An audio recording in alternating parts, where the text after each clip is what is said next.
اعوذ باللہ من الشیطان الرجیم بسم اللہ الرحمن الرحیم۔ میرا محمد شہباز بھٹی ہے۔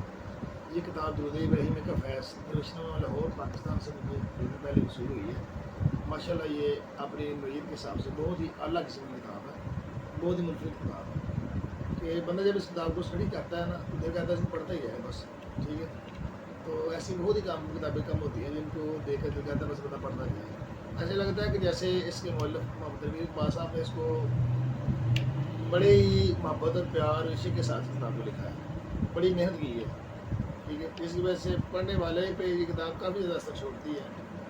تو اس کتاب میں نے دیکھا ہے کہ یہ درود ابراہیمی کے رازوں سے پردہ اٹھاتی ہے کہ درود ابراہیمی کے راز کیا ہے، اس کا فائدہ کیا ہے، جو بندہ درود ابراہیمی پڑھتا ہے اس کو کیا کیا فائدہ ہوتا ہے، اس نسلوں کیا فائدہ ہوتا ہے، تو وہ روحانیت کے مناظر کیسے طے کرتا ہے۔ ماشاءاللہ جی بہت ہی اعلیٰ قسم کی کتاب ہے کہ بعض کا بندہ درود ابراہیمی کی پڑھ رہا ہوتا ہے، میں نے یہ دیکھا ہے اس میں پڑھا ہے کہ لیکن وہ روحانی مناظر طے نہیں کرتا۔ بعض کا بندہ آتا ہے تھوڑی چند دن پڑھتا ہے اس سے آگے نکل جاتا ہے۔ تو اس میں یہ بڑی تفصیلیں بتایا گیا ہے کہ کس وجہ سے کہ بندہ چند دنوں میں اعلیٰ مناظر طے کر جاتا ہے اور کس وجہ سے ایک بندہ بہت پہلے کا لگا ہوا پیچھے رہ جاتا ہے، اس کے دونوں میں کیا فرق ہے، ٹھیک ہے۔